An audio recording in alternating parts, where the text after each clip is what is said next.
I realise it sounded very dated, but there again, I'm fairly ancient. I went to school on a horse and cart. But no, voicemail, they won't leave messages on there because it means that they have to leave a contact number and everything. They won't do it. What they're doing is sitting in a call centre with lots of lights and, they'll ring and ring and ring and ring and then it'll just disappear for them. If you pick up the phone, it goes static and they can pick up that particular line. Don't ever pick up the phone. If you don't know the number, don't pick it up. But they're targeting particular people. Out of the, hundreds of thousands and hundreds of thousands that they try and con, a few people will happily hand over details. Hello, this is HMRC. We're going to come round and arrest you unless you send us $500 immediately. Yeah, all right, well, you do that. See you. Oh, by the way, I've just bumped into your mother. When I say bumped into, I mean run over. They won't call you back again. Believe you me. Don't answer the telephone. So straightforward, so easy. Like to be helpful. Of course, there'll be somebody now saying, well, sometimes they leave messages. No, they don't. They never, ever leave messages. They never leave. That means that you can then trace them. That's why, the telephone preference service doesn't really make too much. They're not bothered. They're phoning from outside the country.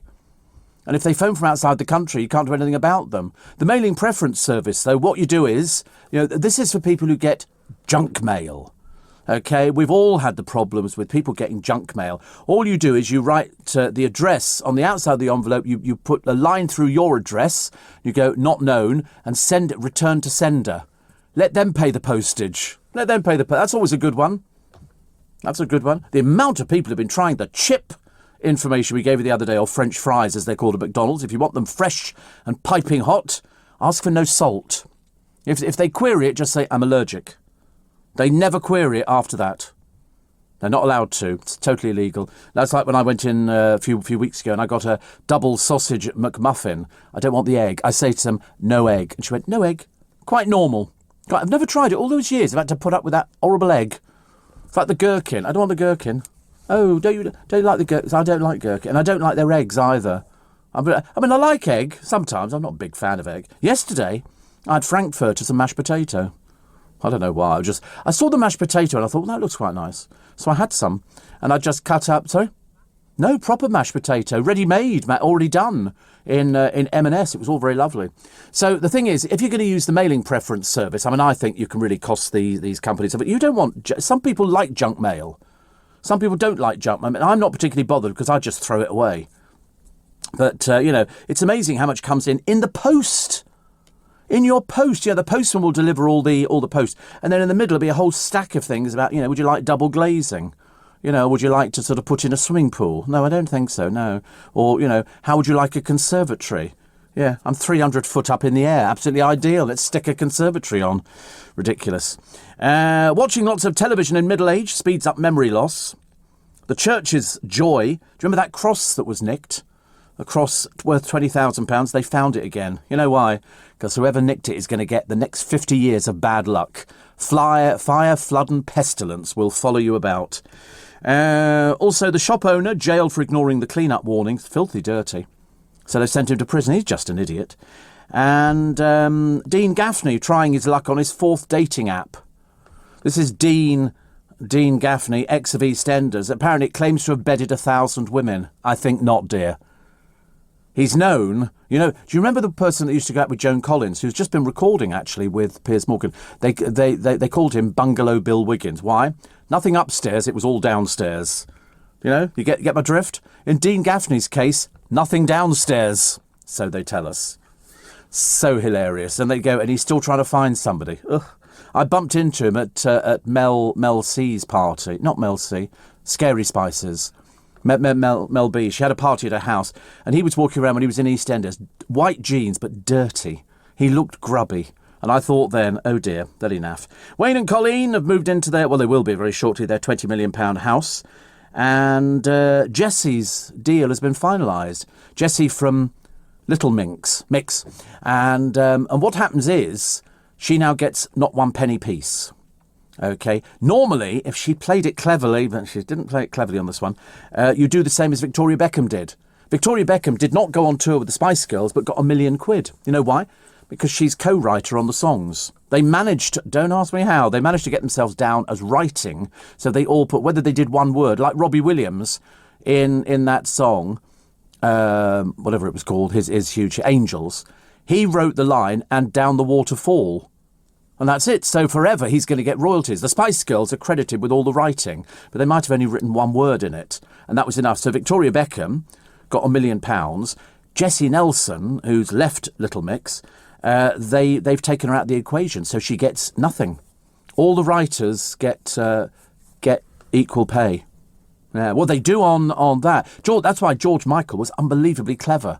Whenever in the early days, when you brought a single out, you had to write an A side and a B side. Sometimes the B sides did better. And you got the same royalties. George Michael was terribly clever. He wrote the A side. On the B side, he put the instrumental version. So he got double money without having to sort of exhaust himself, which was unbelievably clever. Hence leaving, 60 to 80 million quid. But that's why Victoria Beckham, why would she want to go touring and have to pretend to everybody she can't sing? We know she can't sing. That's like Kerry Coke Toner. She can't sing either for toffee. Jordan can't sing. None of these people sing. And yet there's obviously some stupid so-called fan out there who goes, I think I'll buy your record. They go, what's the point? It's not them singing. It's auto-tune. We know what it is. We know what it is. Happy Friday to everybody. Happy Friday. And here, Joe, is 0403. I'm sort of saying Happy Friday because I like Friday. I think Friday's a good day. It doesn't matter whether I did the VAT yesterday afternoon. So we'll pay that, but not till we've been paid next week. So it gives it doesn't have to be paid until the 9th. Of next month. So I'm doing what they call is creative accounting. Creative accounting. I've just got to check actually that they haven't. What is it that they take off your pay? I can't remember what they take off, and then you get it. National insurance. Well, I don't pay national insurance. I get it free because I'm a pensioner. I'm a pensioner, so I get it free. I don't know how much national insurance is. I couldn't even tell you. I've paid it all these years, but for the past. Is it a couple of, I don't know, whatever it is, for the last 2 years, I've been exempt. In fact, my accountant, I remember distinctly phoning me up gleefully and going, you're officially not paying national insurance. And I went, oh, why is that? He said, because you're a pensioner. Fantastic, isn't it? We've got bottles of fizz now, first cruise in 14 months. This one's going to Dorset. Don't know why you would go on a cruise to Dorset. And Sir Patrick Stewart claims that all he can cook is beans on toast. Which, to be quite honest, is a little stretching most people, I think, nowadays. Especially if you do it, a little bit of Worcestershire sauce. No such thing as Worcestershire sauce. I tried to find the other day sandwich spread. I couldn't find sandwich spread for you, Joe, at all. I did look in a couple of supermarkets. I'll have a look over the weekend. See if I can find it. It'll be worth waiting for, I promise you. Also, there's a woman who wakes up. She goes to bed. She wakes up. There's a dog in her bed, which she's never seen before. I don't know if it's a ghost dog or a real dog. I think she's actually got a photograph of it, which is a bit worrying, isn't it? Strictly bosses desperate to sign Ryan Thomas. No, they're not. They don't know who he is. He was in Coronation Street. He's very sweet. He's going out or married to, got a child with Lucy Mecklenburg. We never too sure what she does for a living. But anyway, she goes around the world. And he said that, I'm ready to do it now. I thought, why would they want you? Why would they want you? It's a case of, you can always tell when people have got desperate. They go, oh, I could probably see myself doing Strictly. And you go, oh, lovely. It's like, Catherine Tilsley's got desperate. She used to be in Coronation Street. What a boring, boring person. She turned up on Celebrity Juice the other night. I have to turn it off. I cannot watch something which is just as base as that. The language, the things that he gets them to do, those ridiculous hats he wears, which either don't fit or don't suit him. Boy George wears hats, they suit him. The poor bloke who does the Celebrity Juice programme, Keith Lemon, just looks ridiculous. He looks like one of Ken Dodd's Diddy men. Who on earth persuaded him to wear hats? I got no idea. Steve, hope you're well this morning. Yes, very well. And Fridays are good, Steve, because Nick Abbott's on later. Is he really? Good Lord above. So somebody wrote to me, do you remember the other week? Some person, obviously on medication or traction, one of the two, they were sort of saying, because Nick Abbott has got a completely different view for you. Do you remember that one? I went, yeah, and whatever, what do you think? We all exactly the same? Dan says stay safe, yep. And Bruce says, I get half a trash bag full of postal junk mail, but not on my phone after installing an anti-spam app. All those calls show up on caller ID, spam risk. Yeah, I mean, if you don't know who the number is, don't answer the phone. I mean, I shouldn't have to explain that to you. If you're half an adult, you would know that, wouldn't you? You know, you look at it and you go, what's that? What you can always do, and here is my advice, and listen, it served me very well for years. A number comes up on your phone, okay? Don't answer it, just leave it. If you don't know what it is, leave it. Once they've hung up, which they will, believe you me, you write the number down, you put it into Google, and they will tell you what that number is. It's as simple as that. You know, this number emanates from overseas, 650 people have complained about it. You know, that's what you do. It's so simple. And go to Google, type in the number, and it will tell you what it is. You know, this is from this car company, they're canvassing whatever it is. So there you go. Doug says, I thought you had a new job clearing tables at KFC. Everybody very jealous of my KFC jacket. Everybody very jealous. In fact, even my friend Steve, who's very high up at Metrobank, he thought it was hilarious. Leon the Magician says, snap, he has one similar. Unfortunately, it's not similar at all, Leon. My one is got the KFC logo on and my name is embroidered on it. Okay, so it's no good trying to muscle in on my little bit of glory. My friend Steve Coleman says, what on earth? It's funny, isn't it? I know people think I had another job. Jealousy.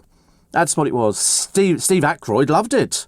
Absolutely loved it. He was very pleased with it. I was very pleased with it as well. I thought it looked fantastic. And because it's got my name on it, I love it more. He says the KFC jacket's hilarious. Well played. Bless him, which is very nice. I like it. Listen, nobody else has got one round here. They're all very... Henry wrote to me and went, oh, I'm very jealous. I thought, yeah, you're not having it. It's as simple as that. Even Mr. Neil wrote to me. He said, perhaps we could do a swap for a Christmas jumper. Oh, no, it was for me, sent specifically to me.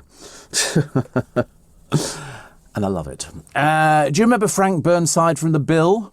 Yeah. I don't know which one he was, but I remember the name Frank Burnside, and I love The Bill, which is very nice indeed. And somebody says, I saw sandwich bread in Waitrose. Well, I went through every shelf in Waitrose. Not there. Oh, that's Frank Burnside. He's good. Yeah. Chris Ellison. He was in Burnside. They thought he was going to be a spin-off series, but it didn't work actually.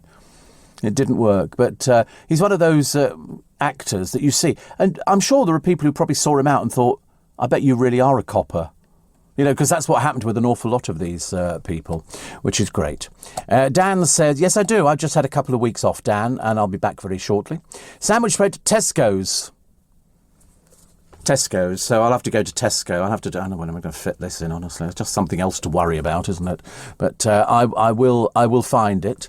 And Jeannie says, do you remember a DJ? And then she names him. Yes, he was a crook, Jeannie. Did you know that? He stole from a charity. Did you know that? I thought I'd tell you that now. I'm not even going to mention his name because you should know. He was really funny when he stole from a kids' charity. That was absolutely hilarious. Not.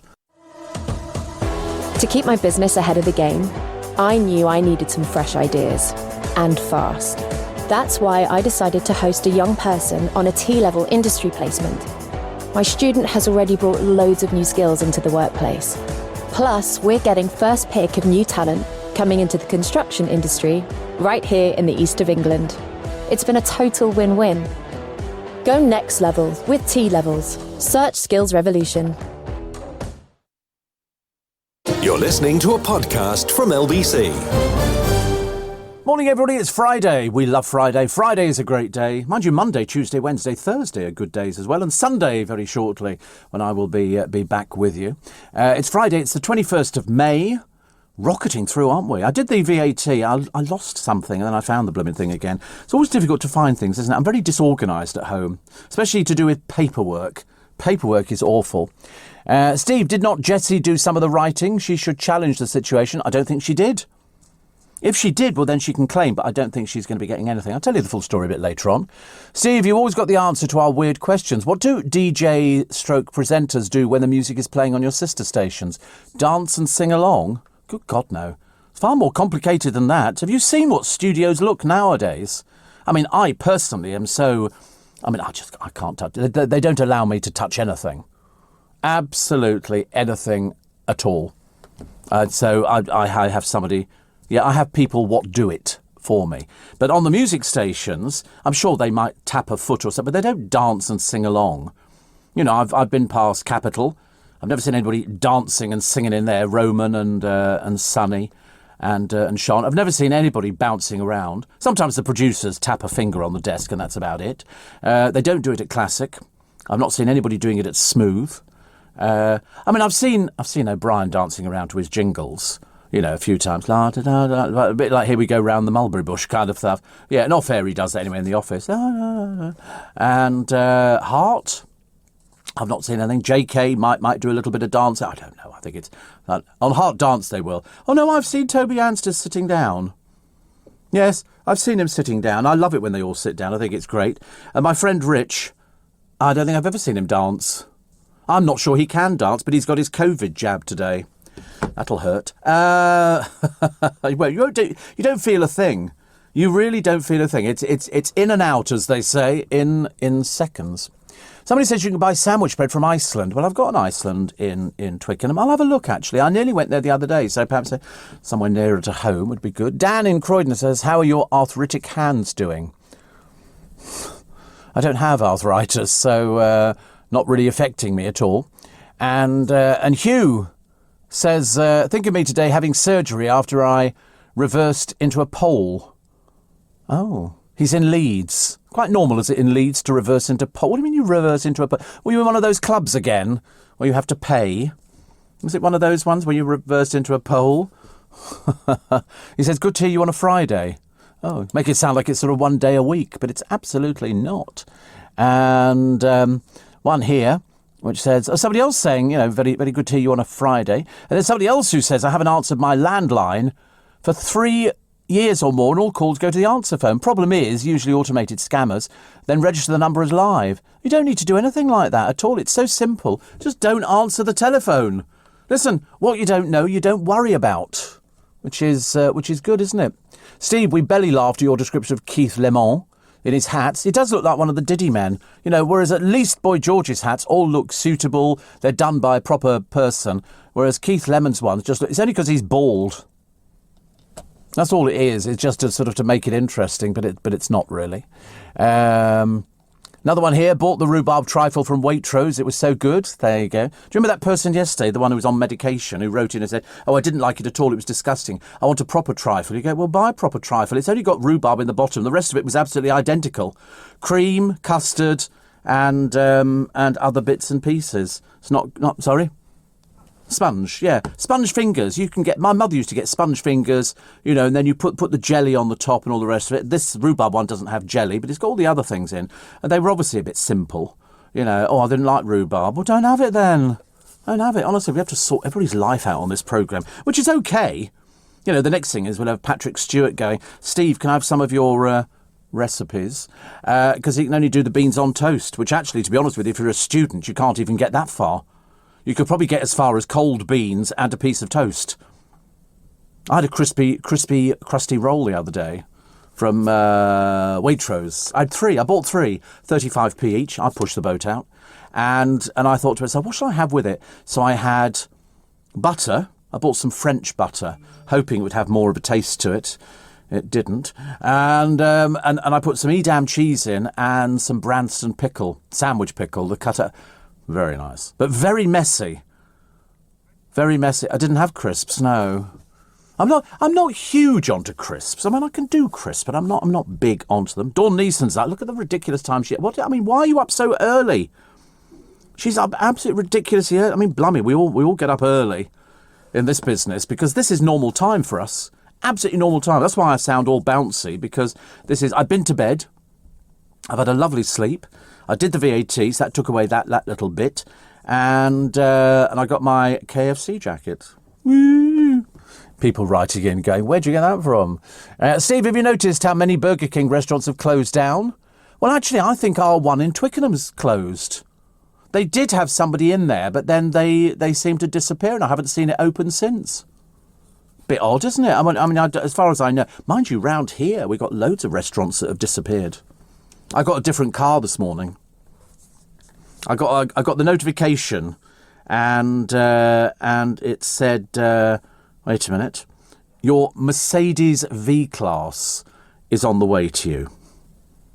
I mean, to be honest with you, I only ever once had a Mercedes V-Class. Now, you'll remember this one because it was when I came out of hospital. I'd not seen daylight or breathed fresh air for a week. And I came outside and they said, oh, your car's on the way to you. It's a Mercedes. Well, when the door slides open, in front of you is a seat. So you have to squeeze round the seat to get into it. So when he turned up this morning, and my driver was called Eric, it was a case of, I said, I've had one of these before. And I was talking about it to him. And I said, I have great difficulty getting in and out of these. I phoned up first of all to say, it's not extra, is it? Don't want to pay extra for a V-Class. I mean, I've got 5 spare seats. I could have picked up loads of people, but I didn't. And I said, it's not extra. And he went, no, definitely not extra. It's exactly the same price. It depends who's closest to you. But he was miles away. But anyway, so we were chatting away about it. And I said, every time I try and get in and out of these Mercedes V-Classes, I really have a dreadful thing. I've got to put my bag on the seat, slide one leg out, and you can't do it because you're quite high up. It's a nightmare. I said, give me a Charan any time. I've had other cars as well, but definitely the V-Class. They're nice, but once you're in it, it's like being in a transit van with posher seats. Which is nice. Steve, how much longer are the BBC going to get away with these nefarious activities, some going back decades? Well, I thought, when the BBC said the other day, or somebody said, oh, this is the worst scandal to hit the BBC, I thought, no, Jimmy Savile was the worst scandal. That well-known paedophile. And everybody knew what he was. I knew about Jimmy Savile 40 years ago.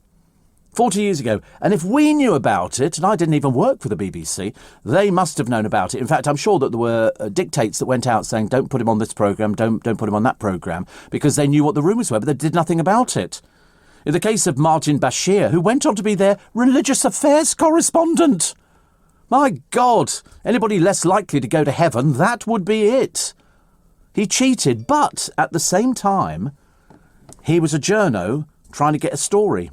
I reckon you could go through the newspapers every day and you'll be looking at things and you'll be sort of going, oh, well, how do they do that? They lied. That's what you have to do nowadays to get your story. You know, will you turn that machine off? Yes, I've got another one under the table. You know, I'm telling you off the record. Yeah, okay. Nothing's off the record. I'm telling you, we're journalists, nothing's off the record. And Martin Bashir was as crooked as the next one because that's what he did. He told her that it was going to be about this, and then it turned out to be something else. And obviously loads of people at the BBC knew about it. I mean, how lucky that they've managed to invalid him out. I mean, I don't know where it goes from here. They're going to give back, apparently, did you say they were going to give back the Panorama Awards? They're going to give back all of them. But the trouble is, BBC, you've screwed up yet again. Yet again, it's no good afterwards going, oh, we're really sorry about this and sorry. The future king of this country has basically called you a band of wazzocks. It's as simple as that. He said that you were basically responsible for his mother's paranoia. That's what the future king has said. Mild-mannered William. Don't upset William. You know, Harry, nobody really cares about. But, you know, it's a case of you've really cocked up big time. Every paper, and I know that Tom Swarbrick last night replayed what William said. I mean, he quite clearly is saying you were responsible for everything that happened to my mother. And the BBC go, oh, we're terribly sorry. You knew about it. You knew that Bashir had cheated to get her onto the programme. Admittedly, he got her on the programme and it got huge ratings. Now William is saying it should never be shown ever again. I should imagine every time it's shown, he's spitting at the television screen, which I would be. If that was my mother, and then you discover, and as for, you know, Diana's brother, he said it happened twice. Twice. You know, the BBC's got a lot of answering to do. It could cost them £5 million. You know who's going to be paying for that, ladies and gentlemen? You. They'll bung the licence fee up to pay for it, for their cock-ups, because they're a bunch of wazzocks. And I love the word wazzocks. I don't even know what it is, but it sounds fantastic. You know, I mean, it's taken them so long to... This was 26 years ago. It's taken them so long to screw up, and only because one person kept at it like a Doberman, clinging on and wasn't going to let go. The BBC are going, oh, no, don't do anything like that at all, And they basically dissed everything and then said no, because they'd approved it all. They knew exactly what was going on. I mean, I'm tempted to use the word, I don't know what word you could use to describe it, apart from, I mean, it's not corrupt, and it's not, I don't know what you would call it. Whatever it is, it's disrespectful to the memory of a woman who was killed in a car crash and whose children are still alive. It's as simple as that. And you should pay through the nose for it. There's got to be one person who started this. They've listed 5 in the newspapers of people who knew exactly what was going on. And you think to yourself, oh, I hope you get doorstepped by all the journos, who are probably just as guilty as you are. But I hope you get doorstepped today. Let's find out exactly why you made this decision. Did you not feel guilty when Diana was killed? Did you not think, oh, thank God that's happened. Luckily, nobody will find out about what we knew about everything and Martin Bashir. Too late. Too late. William's fury, the BBC lies, ruined his mother's life. Absolutely ruined his mother's life. Who's going to stand up and take that on the chin? Not one of them. They're going to be the biggest cowards under the sun. Oh, no, we didn't know that. We were so sorry about it. If we say sorry, does that make it better? No, it bloody well doesn't. No, it doesn't. It really doesn't make it better. The BBC have basically screwed their own industry, from top to bottom. And I hope that all the people, if they're working there, they're fired immediately.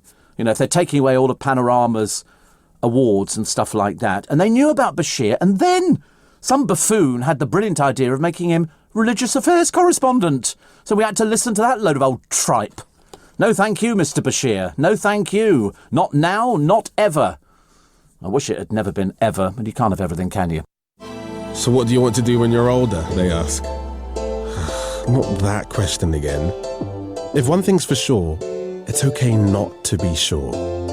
Because there's education and training in areas you may not have even thought of. From artificial intelligence, to genetics, to aerospace engineering.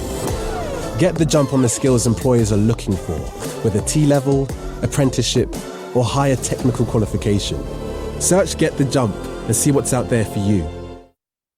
You're listening to a podcast from LBC.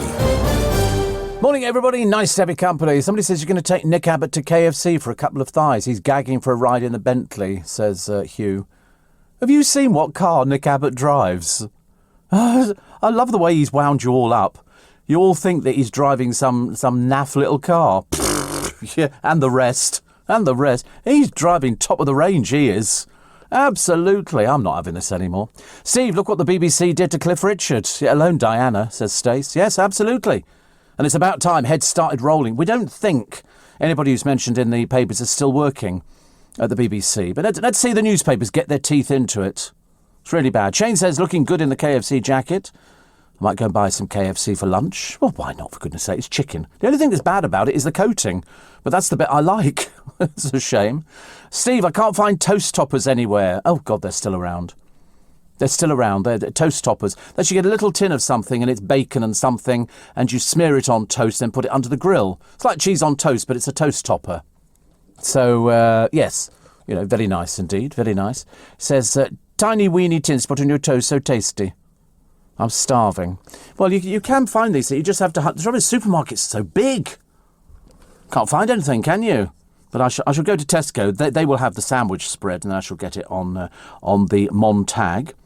And Christopher Golds and my former Thomas like the tweet where I tweeted it's a wee bit windy out here. I don't know why I'm Scottish. I don't know why he's up, actually. Probably can't sleep. You know what he's like. I'd tie down your garden furniture to save any accidents. Stuart Manning did, I think, the KFC advert. And, in fact, the reason that Dawn Neeson is up at this time of the morning is she's getting the last work deadline in at her mother's 80th birthday. So it's a long weekend. How lovely. What are you going to get her? Flowers are always... I think flowers were always appreciated.